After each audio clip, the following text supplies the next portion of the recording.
নমস্কার বন্ধুরা, শুভ সকাল। আপনারা কেমন আছেন? আশা করি সবাই ভালো আছেন। তো চলে এসেছি আমার নতুন ভিডিও নিয়ে আপনাদের কাছে। আর সকালে টিফিনে আমি খাচ্ছি সোয়াবিনের তরকারি আর পরোটা। বাড়ির বেটা ছেলেরা কেউ নেই, সবাই যে যার কাজে বেরিয়ে গেছে। তোমাদের দাদা ভাইরা, তোমাদের ছোটো ভাইরা সবাই কাজে বেরিয়ে গেছে। তো চলো শুরু করা যাক।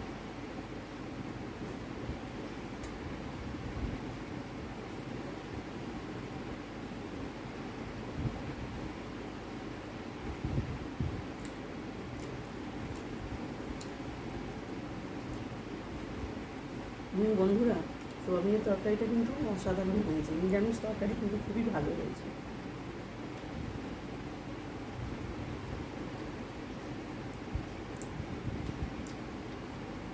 আজকের জন্য এইটুকুই। দেখা হবে পরের ভিডিওতে।